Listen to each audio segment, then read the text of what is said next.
gonna get levels from this to the camera, but you're not gonna hear them in here any better. You understand what I'm saying? This is strictly for camera. Huh? Right here. It's underneath here. Yeah, let me trying to get this on here without it being so. But I don't know. Well, no, so. So, this is one of the same thing? No, this is going to be for your wire. Oh, yeah, that's right. It's going all the way up. All the way up. So we try to get behind everything. Let's take it behind right here.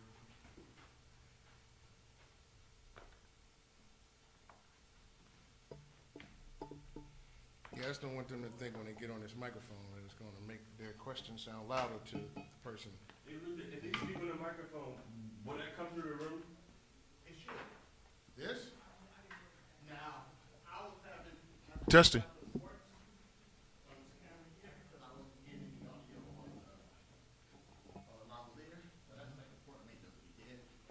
Because I'm not hearing anything. I'm getting levels to the camera. In this microphone. But I'm not. No. Test, test, test, test, test. Woo, woo, woo. Testing 1 2 2 1 2 2. See? That's still, you're hearing that long there.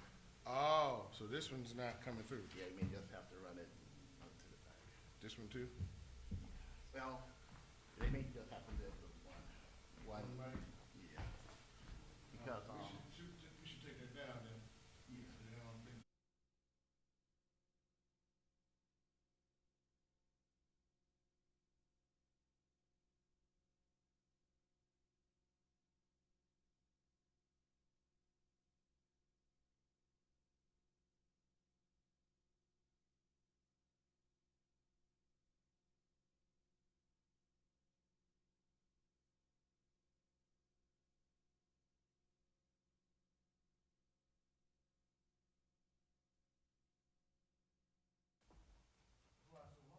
That's why it's so long.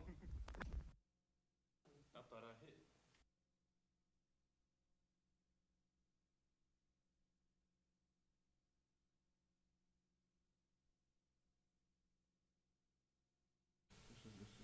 I'm assuming this is it, because this is the right she gave me, so. I've never seen it. She says she's ready. You seen this one? I've never seen that one. You can't go by me. Don't go by me.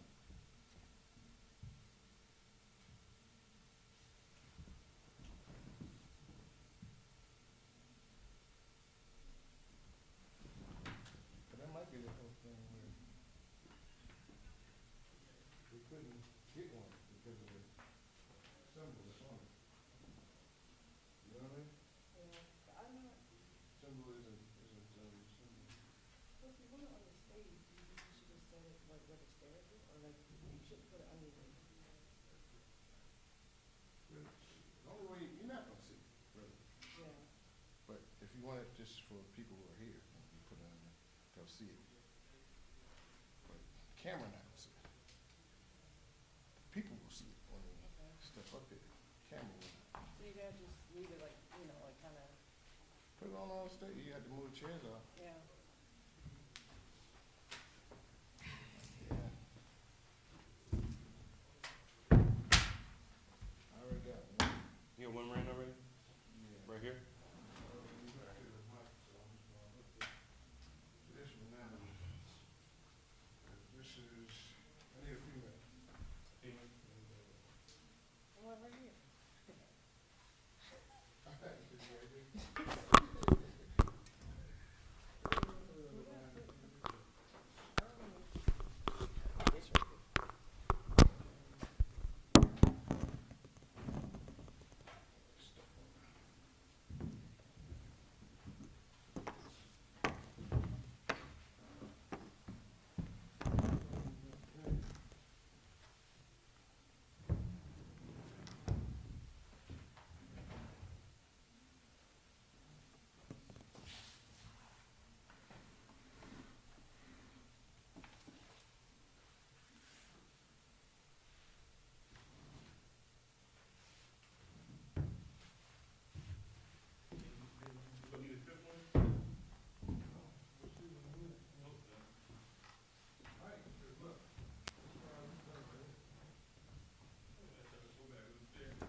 else have that?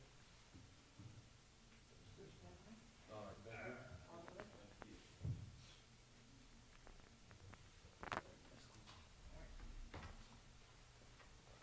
You know what, we got an extra one here, it's just needed from that microphone too. Oh, yeah. You don't have to go back up. I wasn't.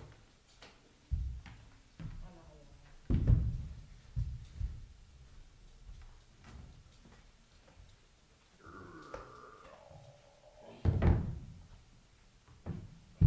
Turn it up. The mic I have like, not on the top of it.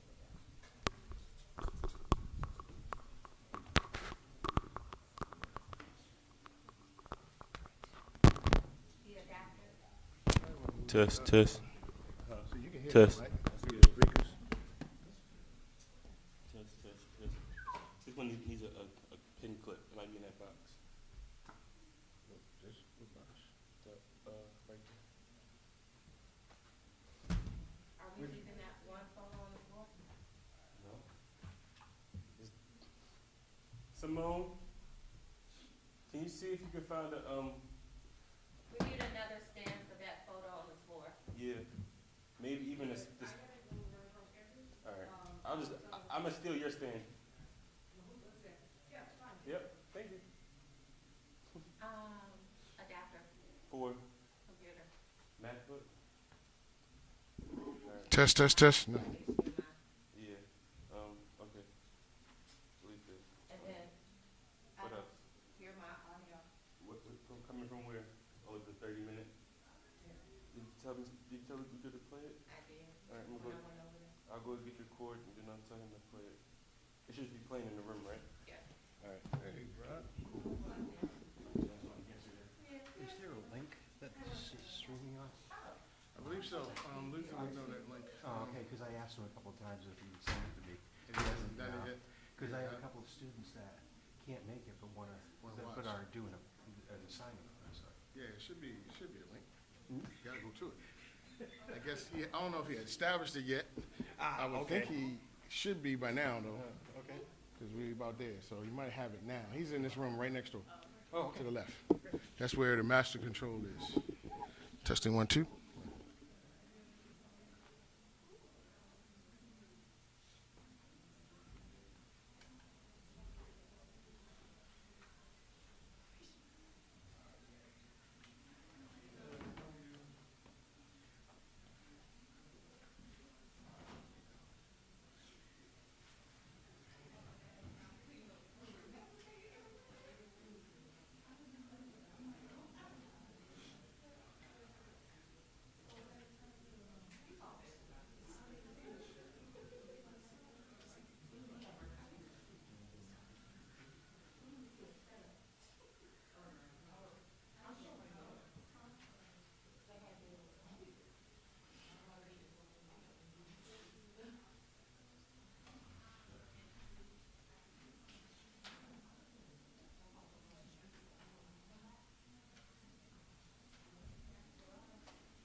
Testing 1 2 1 2.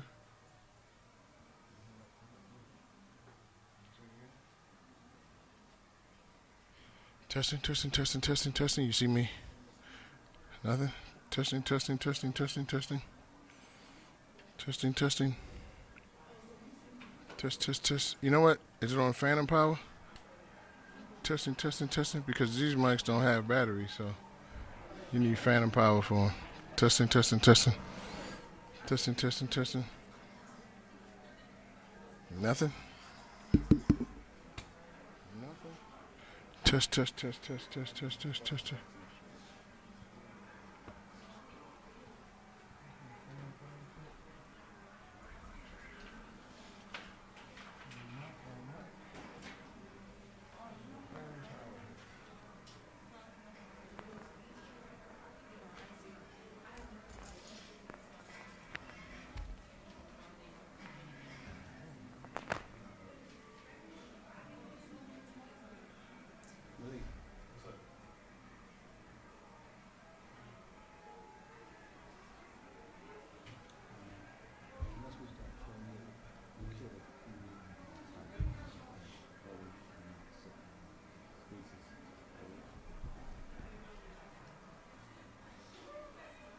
Actually, that's you probably put Michael and Jason in. Okay. I got two. So who's the other? One on Jason and one on who? I'm trying to combine them. I got two of them. So who? When I say combine you, Who gets the other one? whoever wants to sit. Calm myself down, don't jump up. They're not coming for you. Not yet, anyway.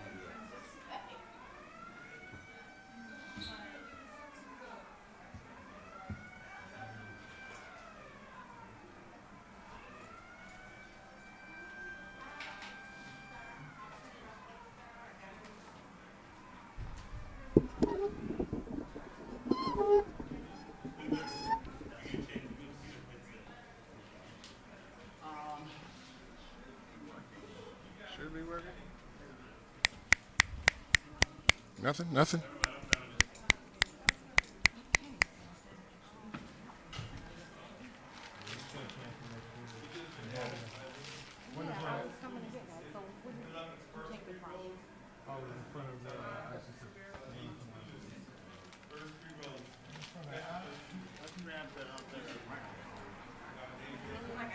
The mic.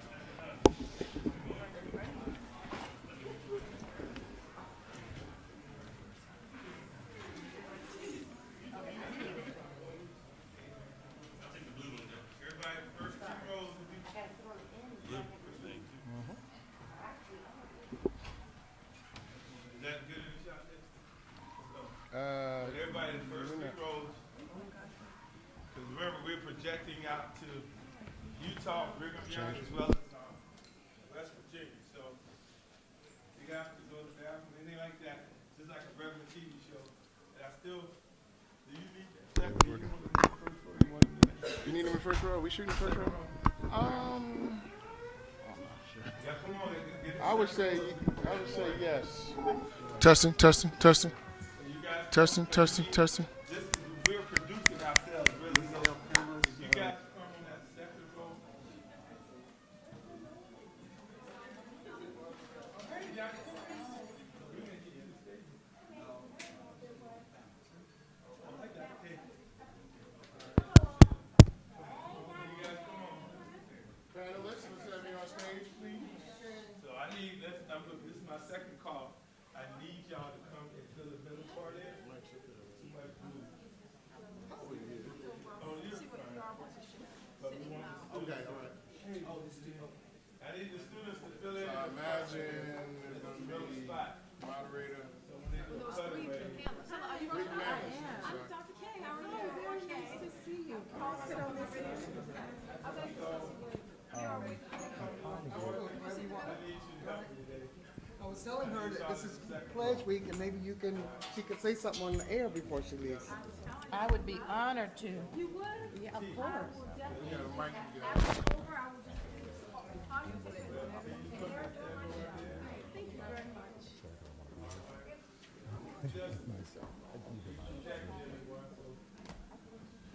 Good idea. Good job. I like to just make everybody think you're doing My it. phone is not working. Okay, how we doing this? Under the dress? Even that's nice. You got on, Then you got the building right you here. have on a shawl here, sweater, so I can put it on your sweater. Okay. Turn around, turn your Yeah. sweater. Yeah, on the side, you let, yeah. I Up here, I'll hide it here. As long as you keep your sweater Closed. closed. Okay, that should be I'll just good. keep playing. I'll do it. Okay, yeah, okay, you're good. You just hide that underneath. Thank goodness you have on black. That hides it real well. Right. Okay. You may be able to do Under your sweater Under also. your sweater, but we can just go under your sweater. As long as you're keeping it like that, I can go under your sweater. You're gonna get the wireless close. On top of my head.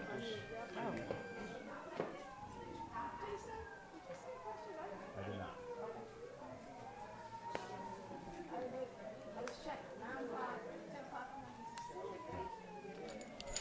I actually don't have video, so I don't have to transition video, so we're all. Last one is under your sweater. Put it there.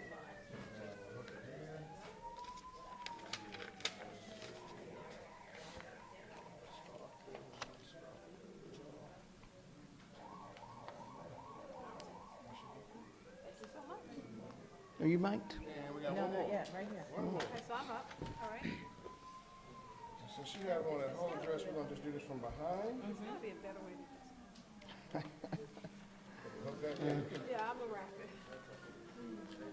Just so I don't have a little black thing hanging off. Yeah, well, you're not gonna move around, so no one will see it. Do. If you put it over Unless you get the Holy Ghost. Good morning. Looks like a question. I wanted to make Not sure I gonna was say I not wouldn't being get the Holy Ghost. There. Yes, at GASHIPP. And my microphone is working, isn't it? You're the only one that's up. If I'm getting the Holy Ghost, you're not. ER ship. No, GASHIPP for Georgia, my home state. I'm used to this.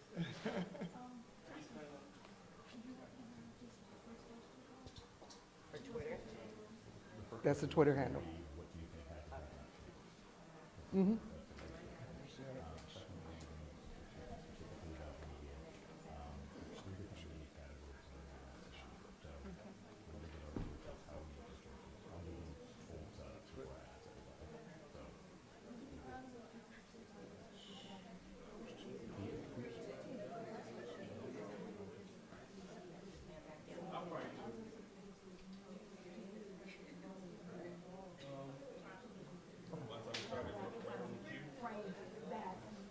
Is there a hashtag for this event?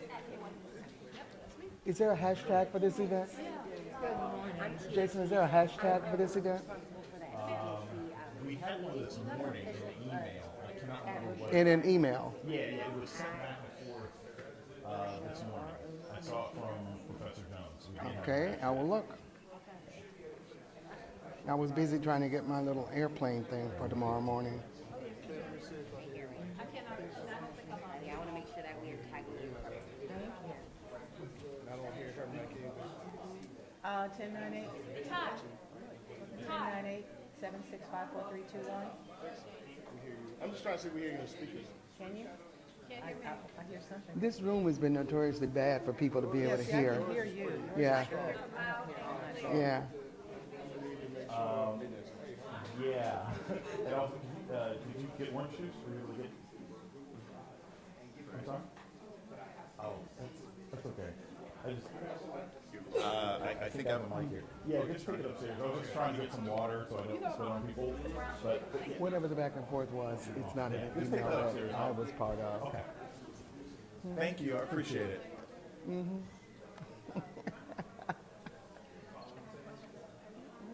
I did too.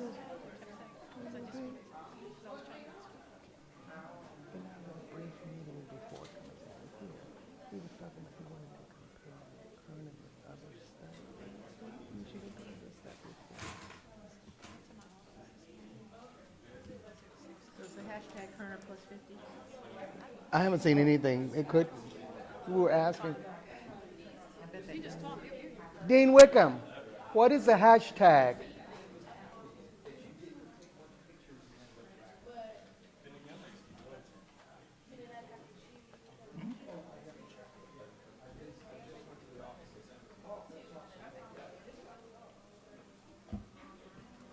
Sorry. Hashtag is Kerner, the word plus, the letter, the numbers 50. Okay, Kerner plus 50. The word plus 50. Spelled out, Colonel plus 50. Plus it's spelled out? Yes. Correct. Okay. Colonel plus 50, all right. Colonel plus 50. That makes sense. That makes sense. You're the best. Thank you, thank you, thank you.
What's your Twitter handle?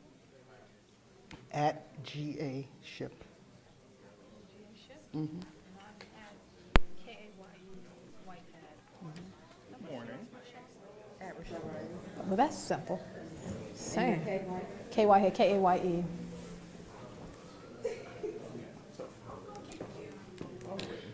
Good morning. Still waiting for the survey and everything. Dean Wickham I have a again. K Whitehead 4. That's me. It's KAYE Whitehead. Yeah, the Black Mommy activist. Oh, here it is. There you go. I'll run through everybody's bios. I'll just sort of outline the current commission talking about specifically, we're talking about the media aspect of it. One question I'll ask you specifically about sort of the history of the current commission, et cetera, et cetera. Okay. Ask professorship. The first question would be about winning the newsrooms, blah, blah, blah, 12 years after the current commission. And then Ms. Riley, I'll be asking you about sort of the organization, sort of talking about before that'll be question one. Everything else will sort of be organic. Okay. The freestyle, free flow, that tends to be more enjoyable for panels anyway. Yes, absolutely. Then we'll do questions for about 30 minutes left from the audience. Okay, no problem. I just have one quick question. Does my bio online does not mention my book, so I just want to make sure my books are mentioned. Thank you so much. Yeah, just write it down. I'll make Yep. sure I mention it. Yep.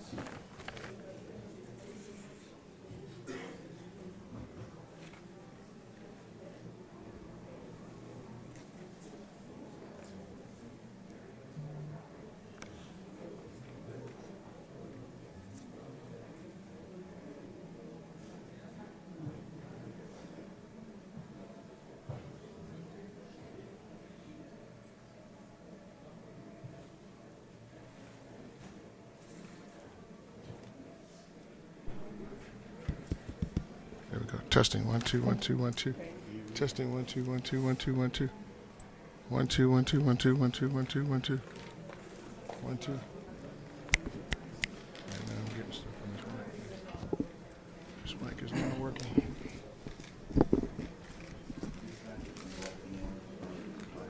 Mommy,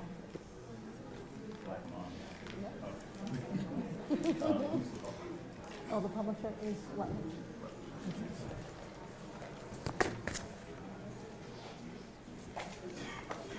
So I'm mention that because I. Time to pump your book. Good. Don't mention that because I just sent my contract back today. I'm waiting for their signature. So don't say relevant, but it is, yeah. Mr. Johnson, We had the. President Johnson, I don't care if you're gonna say anything wrong except I'm a columnist and all about this book. I said, I don't care if you're gonna say anything wrong except I'm a columnist and all about this book. Oh, yeah. Mention the book. Oh, good. And I have professorship in field department. So I was sure.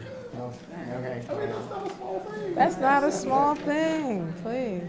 Big for some of them. And then I can say, that's a small thing.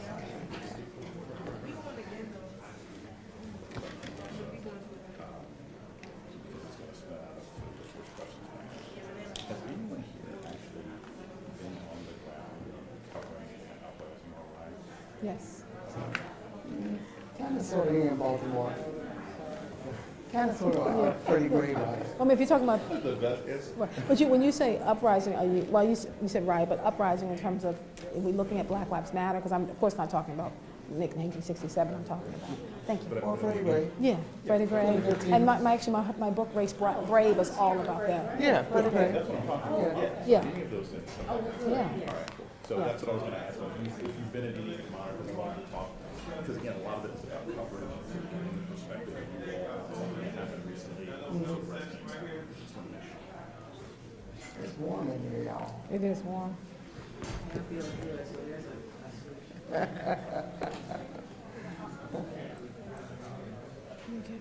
Let's put this in an actual concept. Excuse me, when you have a chance, I have a question. Fill in the middle section, we appreciate that. Is there any kind of extension cord I need to plug up? Yeah, if you could just plug it up and then at some point I just need to get it back. Just So sit it in my walker. yeah, thank you. Malik? Oh, she wants to plug it in. I gotta plug it in. I have So- a portable one, but I left it up in my office. Yeah. I'm definitely not ready for what's happening right now. We got bodies in the room. Yeah, Little brides. yeah. Well, I'll know when my students arrive. They look a little They come in different. the bus. Well, they look also a little different. You don't know. That's good. You don't know. And I thought it'd be nice to kind of have, like, to bring them down here. But they We'll were, be doing a little back when we go up to West Virginia. I'm very excited about Yeah. that. They are doing a hackathon, so tomorrow students will be talking about solutions to bringing more voices into media. So we're gonna, looks like we have 3 students we're taking out. Very Camille and nice. I are going. Okay, that is very nice. It's interesting because my students were, it was in the syllabus, so it was a field trip Friday.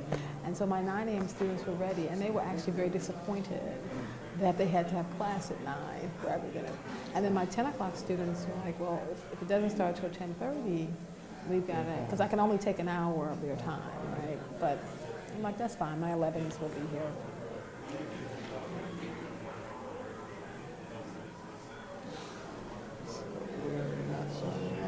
No, it's 11:15 at this point.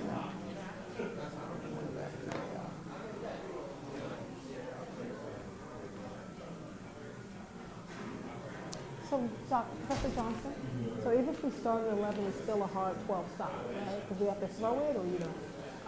I'm assuming so because this video is supposed to be 15 minutes. We start at 12:15. Okay. I'm assuming Okay. we have hard stop. Hard stop. Okay, no problem. What are we waiting for? I don't know. I've got kids in the video where we start at 12 I haven't seen it, so we're trying to figure out how to pull the last questions. Can you get it? To any of the students in the room, if you are on Twitter, the hashtag is Kerner +50, and the word plus is spelled out. Kerner, Kerner, plus plus, obviously, 50, the number 50. So if you're tweeting out, and we invite you to do something that we always tell you not to do, which is turn on your phones, grab your phones, and we would love if you would participate in this conversation because the students at the other campuses will be joining us on Twitter. So send out your tweet. Your professors will take a look at that as well. Kerner +50, you must tweet during this activity. Sounds like points to me. Sounds like points people are giving out. On top of the points you probably got to be for Yes, being there are a here. lot of points today.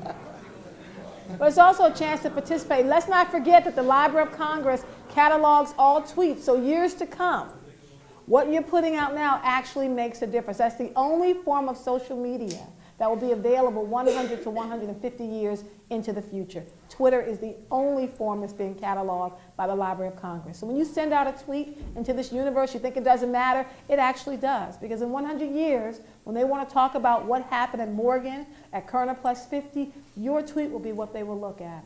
So don't just tweet out your lunch order that you hate your brother, but like, put something significant. Any thoughts you have, questions that come up while we're talking, because we'll go to that and we'll pull down those questions and try to answer them in real time for you. And I like the way you all got quiet. It's that student thing in you, which I appreciate.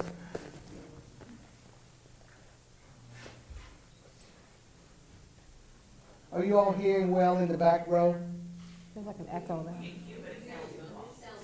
Yeah, there's an echo too. Is it Yeah. each mic? Do they all sound the same? Mine sounds a little clearer, doesn't it? And I'm sounding what? Muffled. Muffled? It's like you're a little underwater. Can you hear me? Okay. Fine. Does Okay, mine sound so- like an echo? I hear an echo, but it could be in my head, so I'm going to be clear about that. How does that sound? Fine? Anyone? No, it doesn't sound that good. Okay. The technical people just walked out the room. I was just gonna say, I don't see think they anybody else. Hello. Where? We're talking to the wall here. Okay. All right. Thank you. I was sitting in the back this week for a program, and I didn't hear anything. Yeah, I can hear the muffled.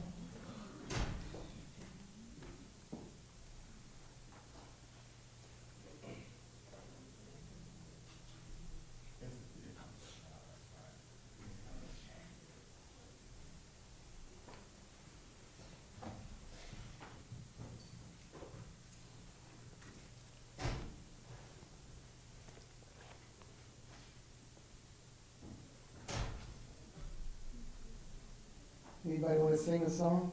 I almost did. You want to say?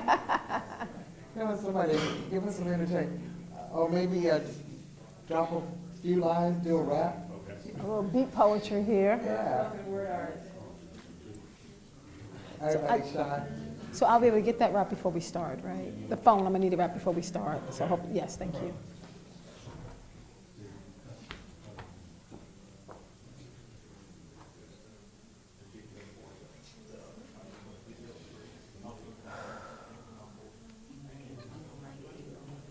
So anyway, how y'all doing? Got lots of classes, lots of stuff going on. I'm good, thank you. I'm Rochelle Riley. I'm glad to be here. I've been here before. I don't know if any of the students in the room are students I've met before, but I'm always glad to be back again. Thank you so much. You just got in from Tennessee. Yes, I have a new book out. Oh, I should be holding it. Show that book. Would you, yeah, it's right in that blue bag, that Michigan bag. I'm a newspaper columnist in Detroit, Michigan. Are you from Detroit? What's your name? It's nice to meet you, Joy. Oh, no, they want the cover. Yeah, just, I want them to see. The book is called The Burden. African Americans and the Enduring Impact of Slavery. All the ways that slavery still harms us now. Oh, I didn't mean to put you to work, I'm sorry. We're going to try to get So it looks like this. It's a collection of 23 essays about how slavery still matters. It's And my intention. Dean Wickham wrote one of the Oh, essays. yes, Dean Wickham wrote one. Aisha Hines, who starts Harriet Tubman in Underground. You are so wonderful. It's called The Burden. If you follow me on Twitter, at Rochelle Riley, there's a description at the very top of what Queen Abdul-Jabbar had to say about it, which I'm so proud of. Are you hearing them better now that we've made some adjustments? Well, it was them. I was the one that was problematic. And mine was problematic as well. How do I sound in the back? Oh, tell them not to touch mine. Mine was great. Mine? Okay. She's speaking very loudly. I wasn't talking in my. Yeah. So I'm going to say good morning. Does that work? Awful? What do you mean by muffled? Distorted.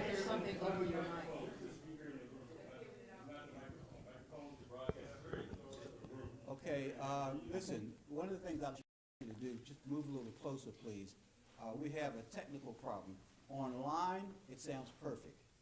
In here, with our audio system, it's a bit muffled. If we fix it here, it doesn't work online. No. So Okay. if you could indulge us by coming a little closer, they won't have to speak as loudly, and then we won't get the muffling in the sound. Okay, that works. Come on down. Come on down. And when people come in the room, We're not gonna encourage pass a them to come plate. down. Dean, are you giving out any $100 bills today? So good morning. A lot of you all know I am Professor Prince. A lot of you all are my students. Tyler, I need you to move forward. Curtis, It could be that they have a 10 o'clock class. young man in the black.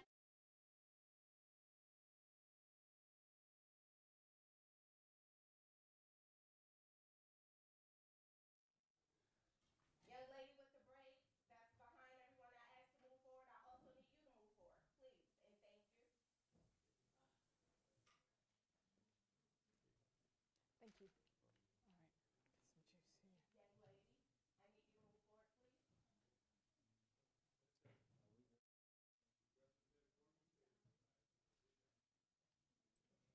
Professor Harris, when my students come, please encourage them to come forward.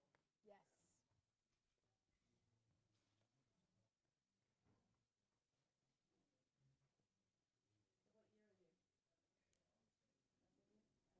From Detroit.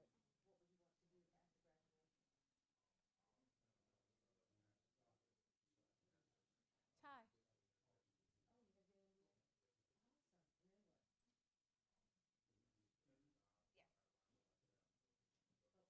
Can you give this to Justina when you have a chance? She just walked out. Thanks, sir. Thank you for moving forward. Hello. I recognize people in here. How'd you guys do last night?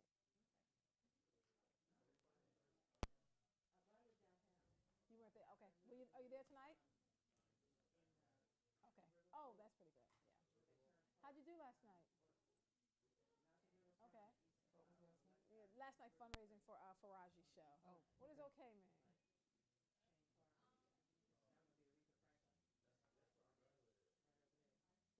That's okay. Do you know the goal for the week?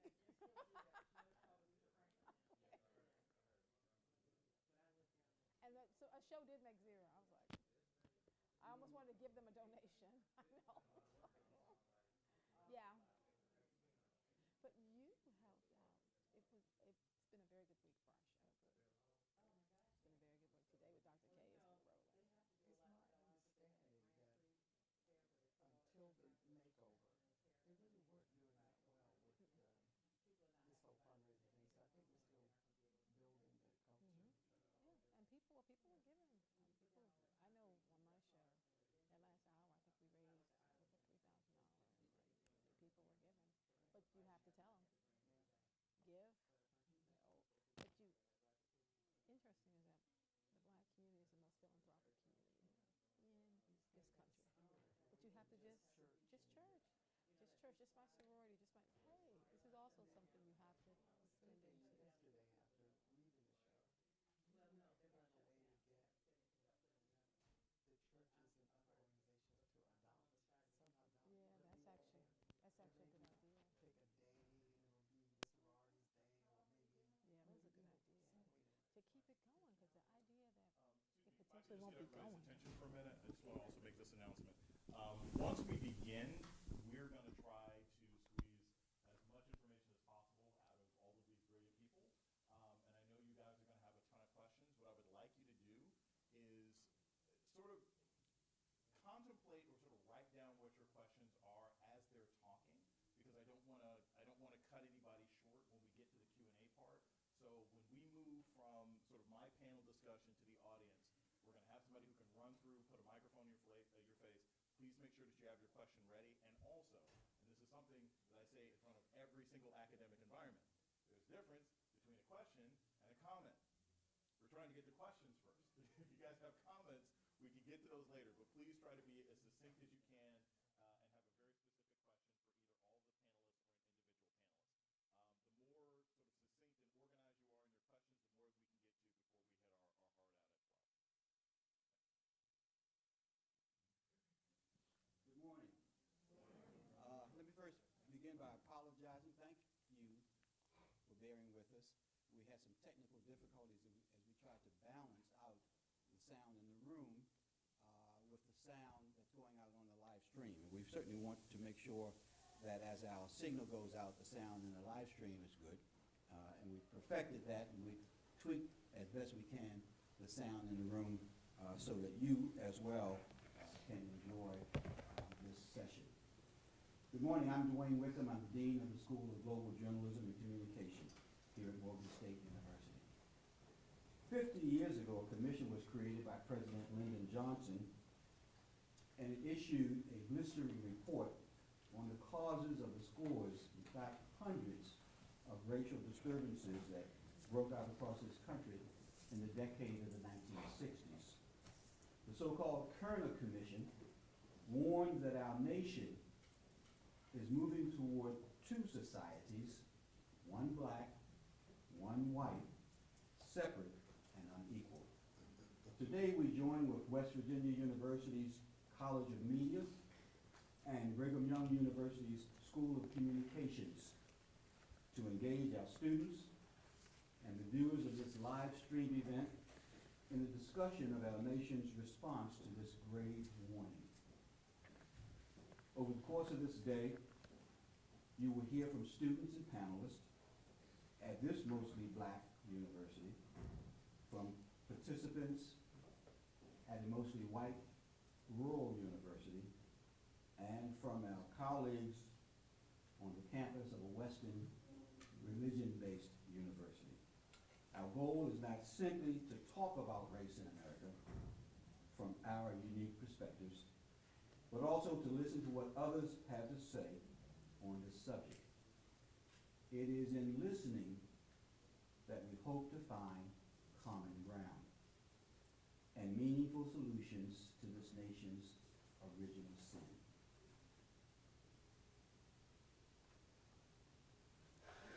My fellow Americans, we have endured a week such as no nation should live through, a time of violence and tragedy.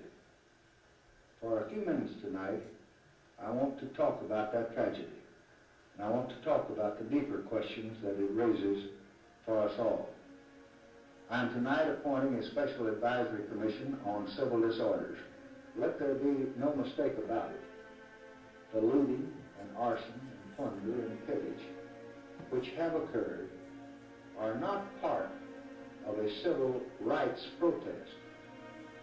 There is no American right to loot stores, or to burn buildings, or to fire rifles from the rooftops. That is crime, and crime must be dealt with forcefully and swiftly, and certainly under law. Innocent people, Negro and white, have been killed. Damage to property owned by Negroes and whites is calamitous. Worst of all, fear and bitterness which have been loosed will take long months to erase. The criminals who committed these acts of violence against the people deserve to be punished, and they must be punished.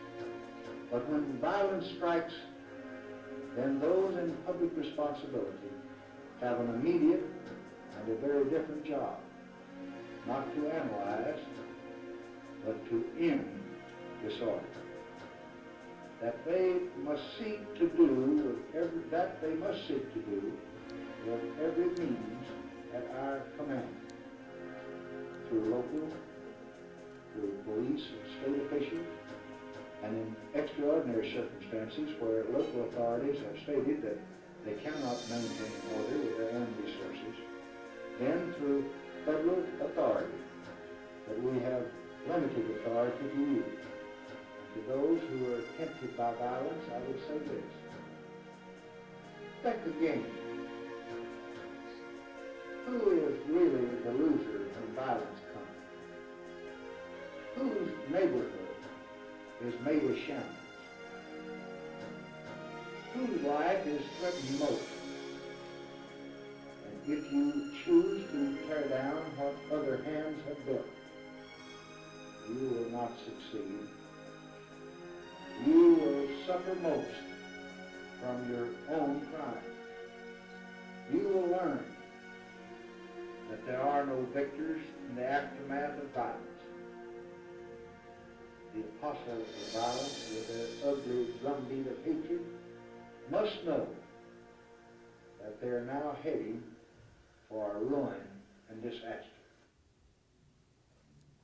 The moderator for this opening session of our Kerner Plus 50 Symposium is Jason Johnson.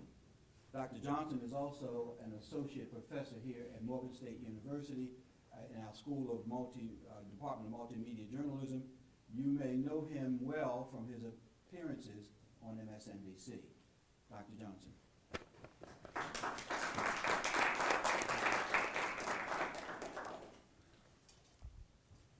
I'm very excited about this for a lot of different reasons, and I want to make sure that we sort of understand the context of what we're going to be focusing on this morning at Morgan State. It's interesting, we just saw that segment there from LBJ as he sort of, in my view, condescendingly lectured black people in this country about how we respond to systematic violence and racial oppression. Part of why the president was able to do that is because the coverage of these uprisings, and I will primarily use the term uprising, was always viewed through the lens of white Americans. That the vast majority of news departments and newspapers and television stations and radio stations at the time were almost exclusively white and primarily male. And the Kerner Commission actually spent an entire chapter discussing how media coverage had a lot to do with what and how America responded to the uprisings, the hundreds of uprisings, large and small, that occurred around the country. So our panelists today, and I'll give you a brief bio of each of them, we will be discussing not only those uprisings, but we'll be discussing how your role today is similar to what was called upon by the Kerner Commission 50 years ago, and what must be done to change how oppression is viewed, how the black community is viewed, and how our response, whether it turns to violence or whether it's protest, is actually depicted in the popular media. Beginning to my immediate left is Dr. Kay Wise Whitehead. She is known for having an informed opinion about issues that are happening within Baltimore City and around the country. Passionate, edgy, and unapologetic, Dr. Kay writes monthly op-eds in the Baltimore Sun and the Afro. She also is the host of a daily talk show on WEAA-FM, Today with Dr. K at Morgan State University from 3 to 5 p.m., which I've been on from time to time. And she is the author of 6 books. 6 books. And her forthcoming book, Dispatches from Baltimore, The Birth of the Black Mommy Activist. So, look forward to that next year. Rochelle Wright, next is my colleague E.R. Shipp. Professor E.R. Shipp is a journalist, scholar with advanced degrees from Columbia University, a founding faculty member of the School of Global Journalism and Communication at Morgan State University, where she currently directs the school's Baltimore Reporting Project. She is a 1996 recipient of the Pulitzer Prize, considered one of the most prestigious awards in American journalism, and is the first black woman to receive the Pulitzer Prize in the category of commentary. She currently pens a bi-weekly column for the Baltimore Sun and is a frequent commentator on public radio. And last but not least is Rochelle Riley. She's a columnist for the Detroit Free Press. She's the author of, so we can all see it, The Burden, African Americans and the Enduring Impact of Slavery from Wayne State University Press in 2018. Her columns were included in a package that won the Pulitzer Prize for the Detroit Free Press in 2009. She was also a 2016 inductee into the Michigan Journalism Hall of Fame. Please, a quick round of applause for this fantastic panel. Okay, so I'm going to begin. Each one of these panelists has sort of their own area of expertise. So I'm going to begin with Dr. K at the end. If you could, we're celebrating 50 years since the Kerner Commission report is an extensive report. There's a lot of history about how it was made, how it was responded to by the president. Could you give us just a look at sort of the history of the report and before we even get to its legacy? Thank you very much, Dr. Johnson. It's a pleasure to be on the committee and to have this opportunity to speak. I would also like to extend a warm welcome to my students from Loyola University, Maryland, who have joined us. So it's exciting to have 4 universities participating in this very, very important event. So I think as we talk about the Kerner Commission, the National Advisory Commission on Civil Disorders that was organized by President Johnson, and we did take a look at his condescending attitude towards black people, lecturing us about how we should respond to racial injustice, to systemic inequalities. It's the same condescending tone that we saw in the height of Black Lives Matter, coming from Barack Obama, coming from other leaders about what was happening in our communities and the ways in which we responded. So that condescending attitude is not new. It's also not something that only happens within the white gaze of white Americans. It happens across the board. And when you look at the Kerner Commission, the way that I was taught the Kerner Commission by Stokely Carmichael or Kwame Ture is that the real question they were trying to answer is how do we get black people to stop tearing stuff up? How do we get them to quiet down? What exactly do they want? They called it a mandate to study the causes of rioting in the ghettos. And of course, we would put the quotation marks around the ghettos. In 1968, when they released their report in March, it was a month before Dr. King was assassinated. It was only a few months before Senator Kennedy was assassinated. And as a response to that, it only drove home the point they were trying to make when they released this report that was rejected by President Johnson. This notion that we are becoming two societies. And if you step back for a moment and you think about what was happening between 1965 and 1968, just kind of the latter years of the civil rights movement, the Kerner Commission identified about 150 riots. Think also that this is after the Civil Rights Act of 1964 had been passed, the Voting Rights Act of 1965. So there were things happening within our communities. There was legislation happening. It was the work that we were building on from Thurgood Marshall. It was the work of all the nameless, footless soldiers that were out in the communities doing the work, footless in terms of writing out reports, writing out op-eds, nameless in terms of actually out on the street marching, sometimes without Dr. King, because Dr. King, of course, could not be everywhere, and sometimes Dr. King and other leaders would have to run and get in front of the march because the people were already on the move. In 1967 alone, which is why the commission was put together, more than 1,800 people, mostly black people, were injured in these uprisings happening across the world and in our community. And I say across the world because people were standing in solidarity in Ghana with what was happening here. It wasn't just something that was particular to America. People understood, particularly because of the pictures coming out of the UN about the ways in which they were seeing dogs attack children. And these were shared worldwide through the media, which I know my colleagues will speak about. In 1967, 83 people were killed. And across the country, there are roughly $120 million in damages. Now, I tend not to put damages up there to property with the damages to the spirits of people. But I think it's important to note that that's what President Johnson was speaking about. When he talked about you're going to be stopped, you're not going to get away with it, he was not talking about the injuries to black people. He was talking about the images that were being portrayed around this country of the damage to white-owned companies. The additional part that I want to add as we lay out our framing and our understanding is that there were 6 goals of the Kerner Commission. And I want you to think deeply about whether any of these goals have been achieved. The first goal was to reduce poverty. The second was to reduce inequality. The third goal was to reduce racial injustice. The fourth was to reduce crime. The fifth goal was to reduce fear, because there was a growing fear among white Americans about this danger of losing their country and losing control, I think, of the narrative. And then the sixth goal, which is what we're going to talk about today, was to create a more responsible media, less controlled by corporate interests, trying to figure out what exactly do people want, black people in particular. The Kerner Commission said if we're going to solve this goal, they actually believed that we could buy ourselves out of racial injustice. We could buy ourselves out of racism and white supremacy. And they put a price tag on it, $20 billion. They said if the government would just invest $20 billion, and to make that clear, today, that would be the equivalent of about $70 billion. If you put this money into the black community, you increase jobs, you increase housing opportunities, you increase educational opportunities, we can begin to turn this country around. But think about what that means. The three things they focused on: give people good jobs, and what are people talking about today? You give people better educational opportunities for their families, and you give people better opportunities to move forward in this country. That if you do these things, you spend that money, then we can solve this problem. The Eisenhower Foundation, which was created coming out of the Kerner Commission, and their job was to do follow-ups. So 30 years later, they did a follow-up to say, well, was the Kerner Commission correct? Are we still becoming two nations? One white, one black, separate and unequal. 30 years later, they said it's the same issue. We are still divided. In fact, America is becoming blacker and browner and poorer than ever, 30 years after Kerner.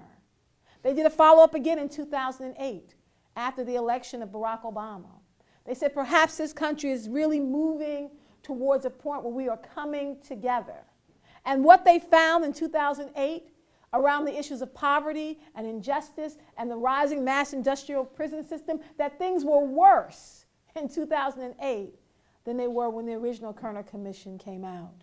And I want to end by noting that a follow-up study was done this year. 50 years later, where are we with the Kerner Commission? Are we still becoming two societies? One black, one white, separate and unequal. The new Kerner Commission said that we're actually worse today than we were 50 years ago. That we are now three societies, black, white, and brown. We are poorer than ever. We're more divided than ever around the issues of housing, education, and jobs, the very same issues that the Kerner Commission talked about 50 years ago. All right, thank you, Dr. K. There's a way I sort of want to encapsulate this, and I think it's important when you understand what these kinds of commissions do and what they often call for. Dr. K talked a lot about how the Kerner Commission said, throw money at the problem, that'll fix it, right? And there's an old movie, and it's old for you students. Other people in this room might remember this movie. There's this old movie called I'm Gonna Get You, Sucker. You guys ever seen that movie? Right? And so you remember the scene where he goes to the old black nationalists, and he says, what happened? Y'all were 1,000 strong. And the guy says, well, we all marched on City Hall. And got jobs. And we came out with jobs, right? And that ended the revolution. There is always this sort of belief by the government that if you employ brown people, that we will shut up, and that somehow magically injustice ends. But it doesn't end, even when we're employed, even when we're able to step into the system, which leads us to our second panelist. So Professor Shipp became a journalist just a little over a decade after the Kerner Commission. She was sort of at the vanguard of black people, particularly black women, who entered media at this point. And so what I want to ask you is, how did the Kerner Commission have an impact, or did it have any impact on newsrooms? Were people talking about this still when you entered the newsroom, or was it considered some sort of old apocrypha that didn't need to be paid attention for one way or another? Oh no, we were definitely very much aware, whether we called it the after effect of the Kerner Commission report or not, we were all very much aware that we were entering a brave new world that still didn't quite know how to handle us. Now, I entered mainstream journalism in 1980, so that would be 12 years after Kerner. And I started my career at the New York Times, which is considered like the pinnacle of American journalism by some. When I arrived at the New York Times, the newspaper had just settled a lawsuit that had been brought by women. But they were in the middle of a lawsuit that had been brought by black people. And they were saying at that time that the New York Times was not doing what it should be doing to recruit, retain, and promote black people who were on the staff there. That was true of many of the major news operations at the time. Some of them had a few black people there. I've heard Dean Wickham mention that many news organizations thought that if they had one, that was sufficient to satisfy those who were criticizing them. But when you went into these news organizations, you were not expected to bring your blackness through the door. So that was another one of the battles that we were fighting. So there was a fight to be hired, to keep your job, and to thrive in your job. the way our white counterparts were doing, particularly white male counterparts. And then there was this push to see if we could help to influence the way the black community was covered. The New York Times opened a bureau in Harlem, in New York City, in the 1970s, before I got there. And it actually petered out by 1980. There was not that much will to do it. Now, perhaps because the New York Times focused most of its energies on national and international news, as well as business and financial news, the local coverage was always a bit, of a second thought. But it was particularly so when it came to trying to figure out what black people, and then later what black and brown people were focused on, what the issues were. The mainstream media of the day essentially thought that if they made a major push around February for Black History Month, if they covered some major crime, if they covered politicians coming through to talk about their urban agendas, maybe every now and then if they give us some kind of nice feature story on some cute little black kid doing something, that was sufficient.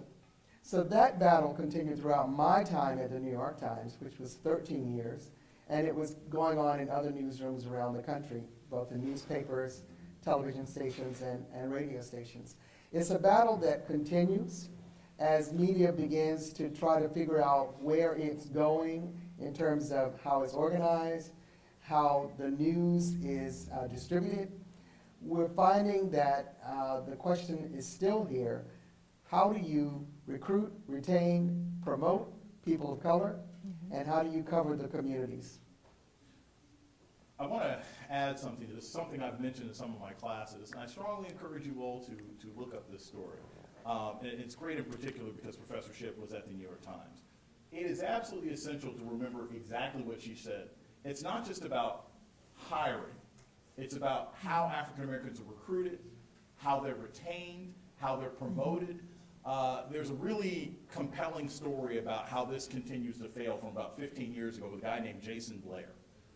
And how the sort of hackneyed attempts to get one special black person in news environments is sort of lifted up by many mainstream news outlets. Look what we did, look what we did. And of course that person is also used as a cudgel to beat other people out. Right. And that's a very important story you all should look up. Plus I went to high school with the guy, so I remember people used to confuse us.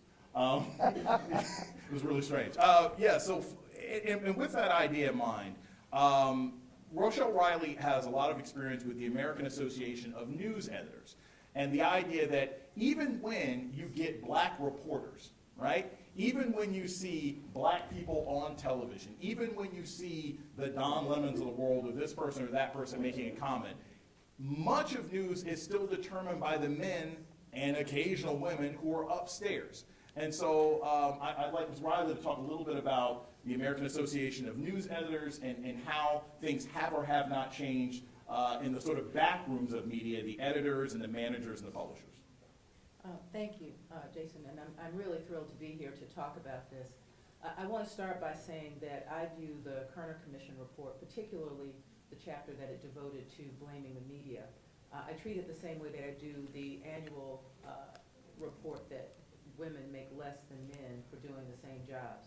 We announce that very regularly and do nothing about it, which means it continues and continues and continues. Two of the most important sentences out of the Kerner Commission report were these.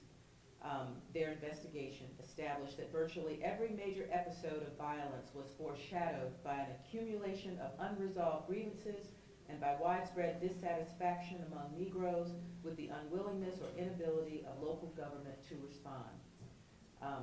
So the first thing they did was blame local governments. The second thing they did was said, we could have known about all of this if the media had just told us. The second one is one that the late Les Payne, who was one of the founders of the Monroe Trotter Group that I'm a member of, and that's a group of black columnists, national black columnists, who write with great pride that we are unapologetically black. And he pulled from the Kerner Commission report this particular fact, that in 1968, quote, the press has too long basked in a white world looking out of it, if at all, with white men's eyes and white perspective. And that's a part of when you have a commission led by a governor consisting mostly of white men who look to find out, oh Lord, what happened? And then they decide that what happened was these things were wrong, we didn't know, we need to fix it. So in addition to those 6 things that Dr. K gave you about the overall conditions of America, they had 6 things they wanted the American media to do. Now, mind you, we are not Russia, so they can't make the American media do anything.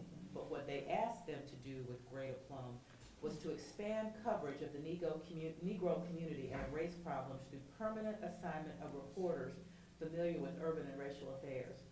Well, that was hard because they didn't have reporters like that. One of the big things that happened after each of these uprisings is that newspapers in particular, television stations in addition, had to find people in their building who they could send out into these neighborhoods. My friend Mervyn Augustman, who was a former president of the National Association of Black Journalists, which I'll talk about in a second because it fell to associations of black people to try and do what the Kerner Commission said because the white newspapers and white television stations weren't going to do it. He was a graphic artist in the newsroom in Louisville, Kentucky, the Courier-Journal. And they were burning down West Louisville. And so they said, well, Mervyn, we need you to take this notebook and go to West Louisville and report on what's happening. This is a graphic designer, no reporting experience, he's not a journalist. He will tell you the story, there's nothing wrong, except that's just not what he did. He's a brilliant artist. And he said, okay. Because had he said, man, people are shooting and I'm not going, we would never have known the things he was able to find out by being in his neighborhood and by being someplace where he felt safer. In the meantime, you've got white reporters who couldn't do it because they didn't do it when there wasn't looting and burning and a huge outpouring of frustration over the conditions that American black people lived in at that time. So that was one of the things. The second thing was integrate Negroes and Negro activities into all aspects of coverage and content, including newspaper articles and television programming. The third thing was recruit more Negroes into journalism and broadcasting and promote those who are qualified to positions of significant responsibility. Oh, and they said the recruitment should begin in high school. The fourth one was improve coordination with police in reporting riot news through advanced planning, which means they were expecting more. And cooperate with the police in the designation of police information officers, who are sometimes the greatest impediment to news, as crime reporters will tell you. And then accelerate efforts to ensure accurate and responsible reporting of racial news through adoption by all news gathering organizations of stringent internal staff guidelines. And finally, cooperate, and this was most important, in the establishment of a privately organized and funded Institute of Urban Communications to train and educate journalists in urban affairs, recruit and train more Negro journalists, and develop methods for improving police press coverage and to review coverage. That was never done. So, what we have here is still a failure to communicate.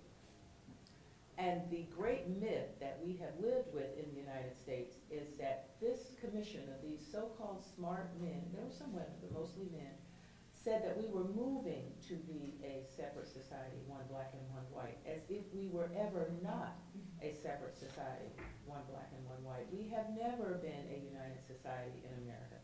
Now, let me tell you the part that is the media's fault. Because the media did not have to cover all of America, it covered its society and the things it knew because they were mostly white. They had no idea what was going on in black communities because there's not one black community. There are black communities across America that the mainstream media knew nothing about.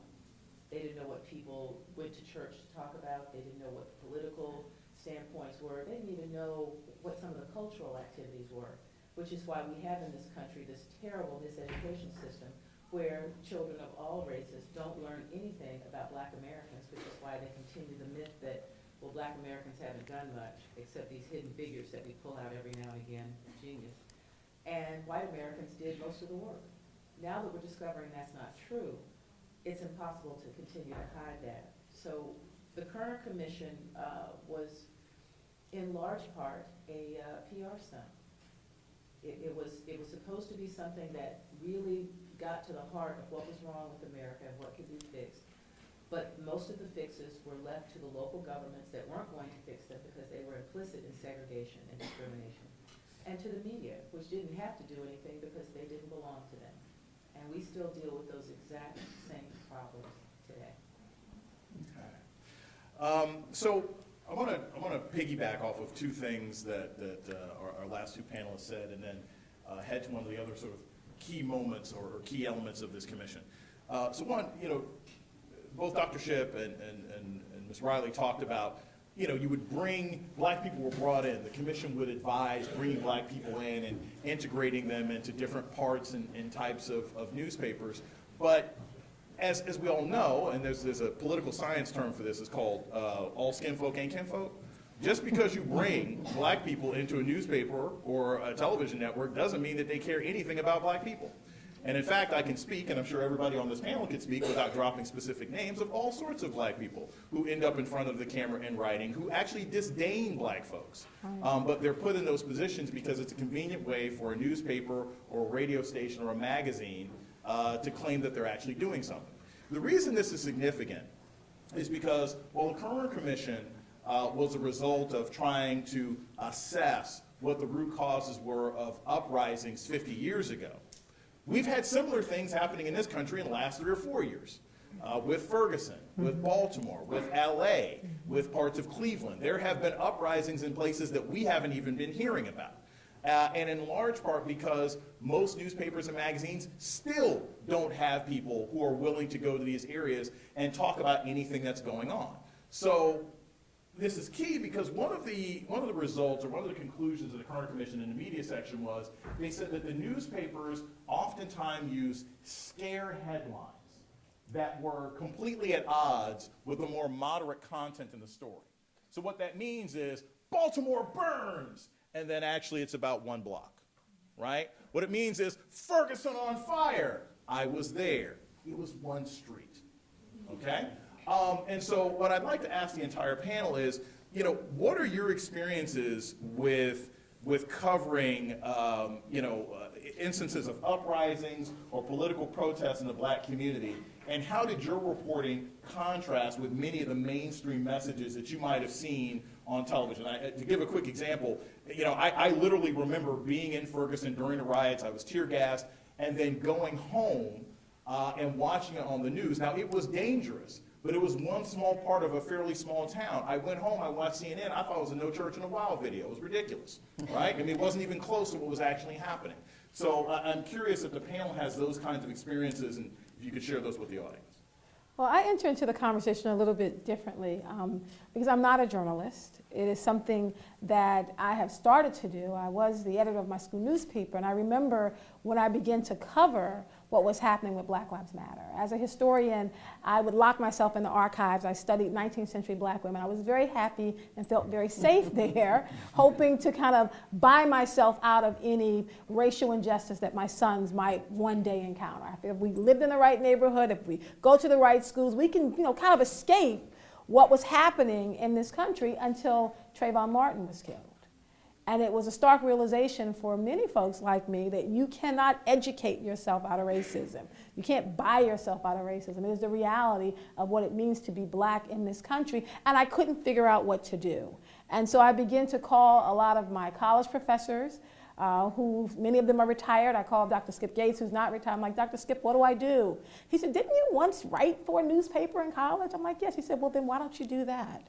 Why don't you go out and start writing and see if places like the Baltimore Sun and the Afro will take what you're writing about as a black mother who is raising sons in Baltimore City and what is happening around the world will at some point get to where you are now. And that's what led me out to begin covering what was happening Ferguson in Baltimore, thinking about what was happening around the world through the lens of Baltimore. And then, of course, we got to Freddie Gray.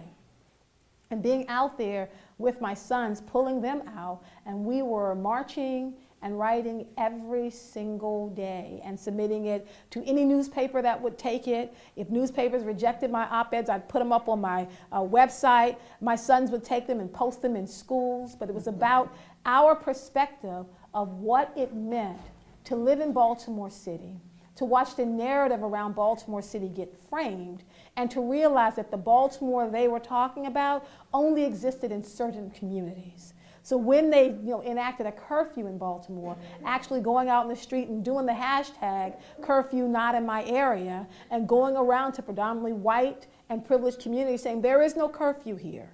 There's only a curfew in certain communities, and why is that?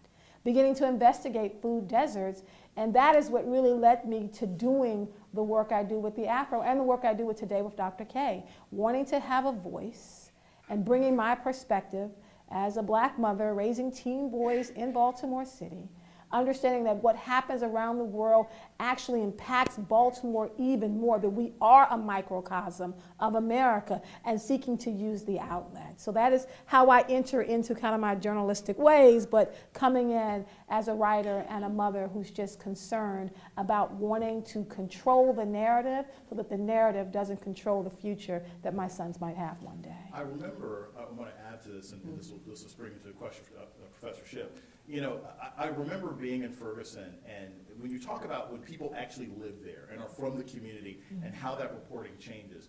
I grew up about 30 minutes from Ferguson when I was a kid, and I remember watching a national news reporter walk around and say, you know, this is such a low class, you know, sad neighborhood, and many of these apartments rent for as little as $450 a month. And I remember thinking, if you're from the Midwest, that's actually pretty normal. $450 a month doesn't mean poor. Now, if you're some reporter that just parachuted in from New York, $450 is what you pay for a parking ticket, right? But that's regular housing. So the role that you can play, not just as someone who may know your own community, but as a black person who knows the community, is really important, even sometimes if we don't know our own neighbors. To Professor Shipp, you know, you were here during Freddie Gray. You've sent out students.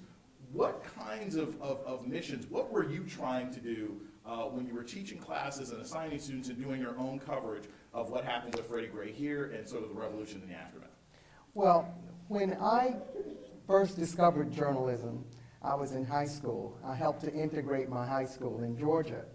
And it was even then that I began to see that white people did not understand or know black people. They thought they did. In the South, many white people had black servants of one type or another, and so they would probably say some of my good friends are black. But they didn't know black people. So I realized that even then. When I got to college, it became even more noticeable, the gap between how we lived and how people in media thought we lived when they thought about it at all. So years later, it was very clear that when we have an uprising such as what happened after the death of Freddie Gray in Baltimore, the primary interests of media seemed to be on how much property damage was being done, how much people were being inconvenienced, and by people, generally you mean white people, commuters, business people, how much they're being inconvenienced, what the likelihood of this activity spreading to some other parts of the city are.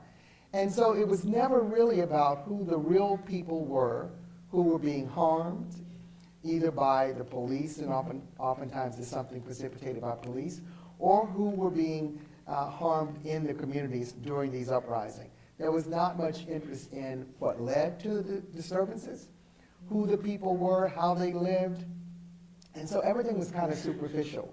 In Baltimore, the big focus seemed to have been that CVS shop burning. You all know what I'm talking about. Every scene seemed to be that. And yet we know that much of the rest of even that part of Baltimore was not really engaged in that. It was not all that much fire, looting, et cetera, right? But it was always that. You didn't see the people behind the scenes who were doing what they could to either bring the peace or to come to the assistance of people who were being inconvenienced. For example, some of the elderly who couldn't get their medicines from the pharmacies. There was a whole brigade of people doing all kinds of things to bring the community back together, and that was missed altogether. So when we in the journalism school were sending students out, it was to find the stories that go beyond what we were seeing on television, to go beyond the CVS burning, and to find out what real people were thinking and what they wanted to do to fix the community. That's the other thing. Oftentimes when you talk about how do we solve the problems, it starts with the mayor and the police commissioner and maybe a city council member or two. But again, you never really get to the real people to talk to them. So in our sending people out, it was with that in mind. That's an excellent point. I want to jump straight to this because one of the second recommendations from the Kerner Commission in the media section was to expand the sources upon which are used to report about the black community. That all too often, it is the very same government officials who are perpetuating and maintaining these systems of oppression are the first people they go talk to. So they go talk to the police chief who may or may not have done anything. They go talk to the head of city council or something else like that who may or may not know. And one other thing I think is key, and I'm sure Ms. Riley's going to speak about this extensively, it even requires, even when you have reporters who understand, well, maybe I won't just ask the police chief what he thinks. Black people exist in more places than churches and barbershops. I know this is shocking, but it's true. There are other places to get African-American sources other than barbershops and churches. And so the sourcing about the black community is also one of the great weaknesses that the Kerner Commission talked about, even if they didn't realize how much they were bringing out to the fore. Well, I can tell you two things. One is because I'm a newspaper columnist, I determine what I write about. We would not have had coverage from Baltimore if I had not volunteered to go. And I volunteered to go because at the time, we only had 2 editors at the Detroit Free Press of color, that are black. And one of them is my sorority sister, who said, okay, you gotta go to Baltimore. You gotta do Freddie Gray, because if not, we're not gonna have our own coverage. And I said, of course. And literally, my job, as you learn, all of us learn, whether we're in J school for print or for broadcast, is you've got to find out who, what, when, where, and sometimes why. I skipped all the who, what, when, and where. I didn't need any of that. I came to do the why and what's next. So I spent all of my time in the streets at the high school. I didn't need to go to the CVS. I'd seen it every day. That was not where I needed to be. I met some of the most amazing people in places. Literally, you cannot say, okay, go to Baltimore and go to this spot. You have to be out there talking to people about where they are, where people are gathered to have a discussion, or where people are talking about what happened, or to talk to family members or members of the circle of the family who people don't go talk to because, number one, they don't know them, number two, they don't care enough to go find them. The thing that I remember, because when you mentioned Jason Blair, and you mentioned starting in, I think you said 70. I graduated from journalism school in '81, and I remember that was my first year as a professional journalist, and a woman named Janet Cook made up a story and ruined our lives for the next 5 years. At least 5. At least 5. Because every single time you did anything as a black journalist, you were questioned, you were double-checked. I got less of that because I went to the University of North Carolina at Chapel Hill. I was the only member of my family not to attend an HBCU, and it broke my heart, but I wanted to go to the best journalism school. So I got a pass. I still got to do stories. I didn't get that same treatment. I watched my black colleagues literally sit while an editor would call someone they talked to make sure they talked to them, and I thought they should sue. So when we talk about who does the stories and how the stories get done, you have to pay attention not just to the black journalists that they'll have on staff so they can say, well, we've got a poster up on the wall showing our black folks, which doesn't mean anything if they're sitting at a desk writing obits or never get to go out on a major story. But it's those other people who usually Bigfoot everybody else. That's a term we used to use at the Washington Post when one of the big reporters would come in and take over a story that you might have started because, it's Bob Woodward or it's Tom Sherwood or whoever it is. If you don't train them, if you don't school them, if you don't remind them, well, don't go all the way to Baltimore and go sit in the police chief's office and send some wonderfully written narrative that has nothing to do with real life. That changed a little bit, but not that much. People still do that. You will still see stories.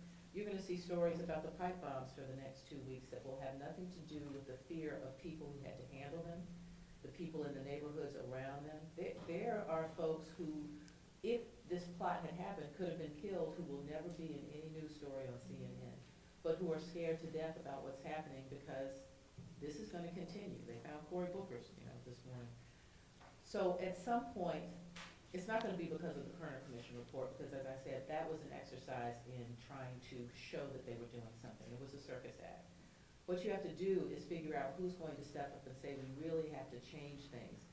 And that means we have to start talking to real people, because it was real people in Detroit and real people in Los Angeles and real people everywhere there was an uprising who said enough. And we're expecting any day now that there will be, some place where folks have been tired of what's continuing to go on and will say enough is enough. And I will put this little last caveat on. We just did all of this major coverage of 50 years since the uprising in Detroit. And the person who wrote the big narrative for our paper was a reporter, a good reporter named Bill McGraw, middle-aged white guy who is from Detroit, and they felt could give this some great heft and his story started with a black guy throwing a bottle. That was not the cause of the Detroit uprising. But every time they tell that story, it makes it easier for white readers and white viewers and white listeners to put some type of time and place on this instead of 70 years of discrimination and police brutality and housing segregation, and nobody could get a loan to do anything, so now all the people who own these buildings that are now being sold in Detroit are white. There were real reasons that people were upset. There were real reasons that frustration and anger boiled over, and it was not that some guy threw a bottle at a cop. I think it's important just to add, before we go to the next question, that we have to talk about the advent of the internet and social media and how it democratizes news. So even though we have our journalists going in and telling the story, you can go online and you can find different narratives. One of the things that I really appreciated about the Baltimore uprising is I didn't have to go to the Baltimore Sun to get the news. I can go to people in the community who were posting out on Twitter, on their Facebook, who were on the ground. And I know that Kerner 50 years ago didn't have that other resource, but to be able to tap into what's happening in Ferguson, not from a news reporter, not from a journalist, but from the person living on that block, to show us it's not just the entire Ferguson, it's one block. We cannot underestimate the power of citizen journalism in a different way of reporting the news and sharing the news. I mean, that's what's driving a lot of conversations today. How do you know about the number of black people who aren't armed and been killed? Somebody's videotaping that and sharing it. Now, we can talk about how that's impacting us in terms of our psyche, but it is getting the news out in a different way. People aren't waiting for the newspaper. They're actually putting the news out on a regular, ongoing basis now. Let me just add one little thing though, because this is important since I work for a newspaper. We have really got to make people be honest. Yes. That means you do not have to accept what comes from even the mainstream news sources that you used to trust if they're not doing what you want. Now that we have the immediacy of the internet, we can hold news outlets accountable in a way that was never possible before. You can't always trust everything you get on Twitter and Facebook and Instagram. So find the ones who are legitimate and share those and make sure you're letting people know this person knows what they're talking about. But if your news source, whether it's the Baltimore Sun or the Detroit Free Press, is not giving you what you know is true, hold them accountable, make them better. The Kerner Commission is not going to do it, but we can all do it. We now have true citizen power to make people stand up and do the right thing or be driven into oblivion. I think a key thing here, we're about to sort of go to the audience for questions, and the internet is sort of a perfect way to get there. This idea of sort of democratizing not only journalism, but how we discuss journalism. Throughout this entire panel, and this isn't from me, it's because all of these brilliant people up here know better, we have used the words revolution, we have used the words uprising. No one's saying race riot. All throughout my college education, these were all race riots. The LA riots, right? The Baltimore, as a matter of fact, if you step out of Baltimore, you're going to hear Baltimore riots. It's very important that everybody recognize and understand, all of you journalism students, that the words you use have power. And you are in a position for one of the first times in your life to control the narratives that go out there. When something is trending on Twitter, the newspapers pay attention to it. Television will pay attention to it, whether that's regionally or nationally. They'll say, okay, if that's how this is being discussed. And I'll give you a quick example of this, and we'll go to the audience. I specifically remember the assassinations at Mother Emanuel Church. And again, it's an assassination. Those weren't shootings, that was an assassination. And I remember collectively having conversations with other African-American journalists and people on site who were both personally and politically affected to say this was a white nationalist assassination. And we all fought to make sure that that was the discussion. We refused to allow any reporters or journalists or anchors or editors to just call it a shooting because it wasn't. And that's part of what you all are going to be responsible for doing. The Kerner Commission never imagined, because they didn't want black people to have this kind of power, the Kerner Commission never imagined a generation of people who, with the use, assuming that you're paid up, of your phone, can dominate public discussion and discourse. So with that in mind, before I go to the next question, I wanted to make sure that we got to some questions in the audience you have questions about reporting, you have questions about how you cover sort of extensive things, there is a microphone right over there, so all of you can step to the mic. Anyone who wants to volunteer, feel free to do so. Be brave. There's cookies involved. You can do it. All right. Well, you get your cookies later.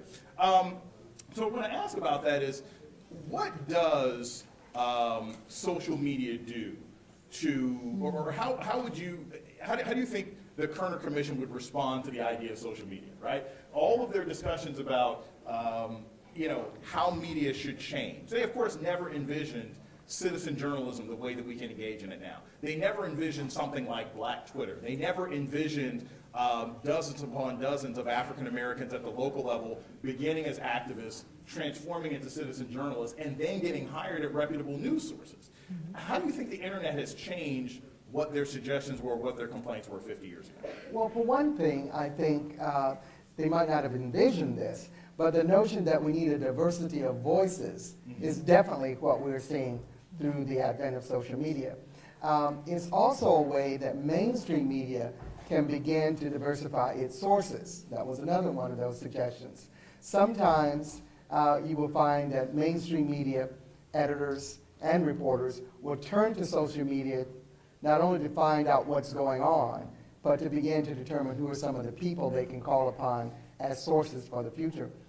So I think that's something that, while not anticipated, it is bringing us closer to what was being recommended in 1968. And it's shaking up, oh, go ahead. I think they would also be shocked into silence by how quickly they could be criticized. I mean, can you imagine Lyndon Johnson giving that speech now as we are tweeting during it? How condescending. Why is he saying that? How dare he?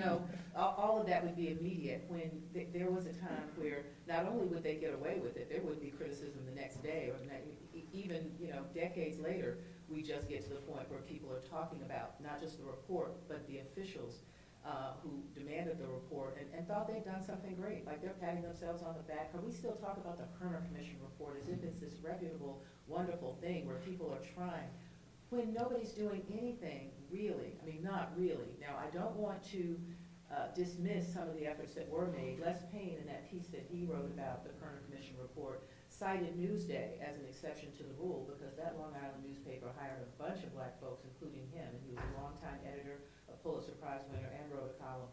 But that wasn't every place. I remember literally being in my very first newspaper, the Greensboro Daily News in Greensboro, North Carolina, and I could count the number of black people on one hand, and 3 of them worked in features, and the other 2 were a woman from New York who experienced what I was talking about before, where once Janet Cook made a story up, they checked out everything she did, and me. And they weren't quite sure what to do with me because they thought I was one of the smart blacks. Oh, she went to Carolina, so, we can give her a better story. And of course, they were shocked when they realized, as I made clear to them, that I was still black. So let me ask you this real quick, just for the audience, could you briefly tell them the Janet Cook story, because a lot of them may not know that story. Of course. There are very few places as prestigious to work if you're a newspaper reporter than the New York Times and the Washington Post. And Janet Cook was this very gorgeous woman from Ohio. She was from Sandusky, Ohio. She got hired, and they loved her.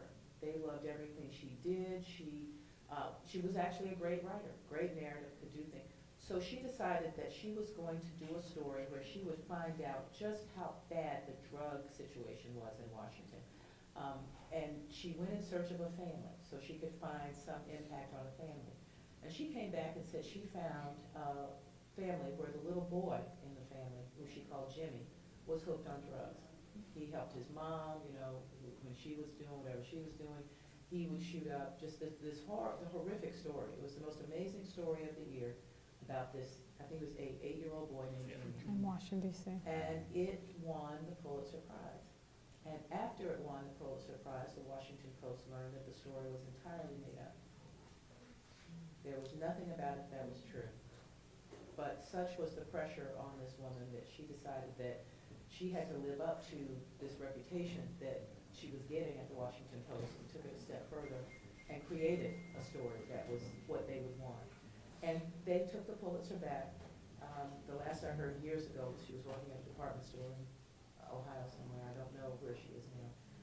But once that happened, not just at the Washington Post, but at newspapers, I can't speak for television stations or radio stations, but at newspapers across the country, black reporters felt the brunt of that the way, I guess a decade, 12 years later, they felt when Jason Blair, who was a New York Times reporter, who was sitting in his apartment making up stories about other stuff. It happened again where, oh my God, we couldn't trust this guy. Now we have to really look closely at black reporters. It was very unfair. It was very unfortunate. But it made clear this is how easy it was for white editors to find a reason not to trust black reporters. I think that shows the difference. I remember the Janet Cook story. I'm from Washington, D.C. My dad's a pastor. There were pastors using that and preaching from the pulpit about what our responsibility was to the black community. How could we let Jimmy suffer like this, that there are Jimmys all over our city? And we would do weekend activities. No one ever checked to find Jimmy. We just assumed it was a true story. It was in the Washington Post. It was a true story, and who was Jimmy and how could we help him? If you just fast forward to today, that to me is why social media is so frightening and so good. Because now if you're gonna tell me Jimmy is out there shooting jokes, I want a picture of Jimmy, I need to check your phone, where were you, what's happening? It's taken the power out of people who consider themselves to own the access of power. It is putting the power into young people, into citizens, into communities. That's what's so frightening for people about social media. They've been holding on to power because I have this job, I've been doing it for 20 years, I have all these degrees, I'm the expert. Well, no, I live here. I'm now the expert. Literally, particularly Twitter, which is why I love Twitter. I love almost the way Twitter. Donald Trump loves Twitter. I really do. Yes. And the moment that story would be, it wouldn't have just waited to be printed in the paper. No. The moment that story was posted, there would be people questioning and asking things even then. Well, wait a minute, you said Jimmy lives on this, I live in that building. I've never I seen don't know Jimmy. that. Yes. There's no 8-year-old in that particular, Yes. on that particular floor. Instantaneously, people would have seen it was a lie. So you talk about being all over, you cannot, nobody could get away with that type of story now with social media. But even with mainstream media, they might not get away with it because there are more black voices who would be spotting this and asking more questions. And there were some black editors involved with the Jimmy story, but that was a whole different other circumstance. Now there will be many more voices there spotting this and challenge. And I want to add to that. And Oh, are the you student- all are they lined up to waiting ask in line? questions? Yes. Okay. Oh, Let's okay. make sure we get to, we were a bit far away, so yes, you can start. Come on down, yes. And remember, please, since we're relatively short on time, about 7 minutes, so make sure it's a very succinct question and try and aim it towards one particular panel so we can get to as many as possible. Just ask your question. Try. One of us will Lay it answer. on us. Go ahead. My name is Gregory Allen, senior multi-platform production major, and I just wanted to ask, out of all the social media platforms, what would you say is the most valuable? Twitter. Twitter. If the president is on Twitter, you need to be on Twitter. And if there's something that you can find out or share immediately and it's true, that's the best way to do it. Facebook has become a very strange platform right now, and Instagram is really just for celebrity photos. I mean, your celebrity photos, all types of celebrities, major, minor, whatever, but Twitter is an actual tool. Okay, thank you. Thank you. And your outfits are amazing, by the way. Oh. I see y'all smiling. Thank you, yes. Hi, how are you doing? My name is Brittany Johnson. I'm a journalism student here. My question is for you. I'm not sure what your name is, ma'am, right here. Miss Riley. Rochelle Riley. Rochelle Riley. Okay. Ms. Riley, my question is for you. You talked a lot about how some of your colleagues experienced racism at the workplace by having their work double-checked and sources double-checked and things like that. Do you feel as though it's because they went to HBCUs, or do you feel that if black people went to more PWIs, predominantly white institutions, that they would have a better chance at like being respected in the journalism field? It's a good question, and you have to remember this was 30 years ago, but because they were black, and had I not gone to Carolina, and Carolina was a school that these editors loved, I probably would have had the same problem. But going to an HBCU does make a difference, and that's why it's so important for us to make sure people know how great our HBCUs are. What they're doing at this School of Global Journalism is outstanding, which is why even though I'm on book deadline, when Dean Wickham said, come do this, I went, what time do I need to be there? But we do have to make sure that people understand what Betsy DeVos, Education Secretary from Michigan, what she doesn't understand, HBCUs were not a choice. Right. HBCUs were necessary because students could not get into some of the schools where people did not want us. So There will always be some type of bias, but you have to rise above that no matter what. In your response, I appreciate your response, but in your response you mentioned it makes a difference. How do HBCUs make a difference, and what kind of difference do they make? Well, if I had gone to an HBCU, I would have had a much better time outside of journalism school than I would have in journalism. Journalism school for me was my entire career at Carolina, because the rest of it was racism in other classes. Being a part of 3% of black people on a campus where people look at you like, why are you here? I like a campus that nurtures people and makes sure that you get everything that you need. And that's something that HBCUs do for students who don't always get that someplace else. I'm not saying don't go to a predominantly white university. Don't tell anybody I said that. Don't tell anybody I said that. There are other 4 schools.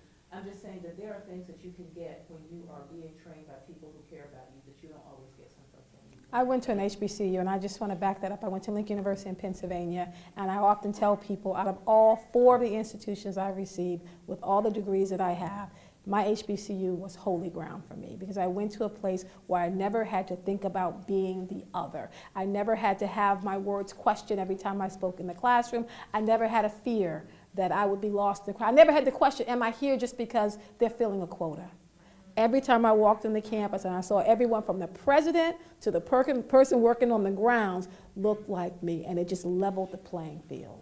Well, I did not go to an HBCU, and I came to Morgan in part because of that. But I learned early on to speak up and speak out, because I was that rare voice that white people would see, but also could be a voice to help other black people understand their place. So I've been doing that no matter where.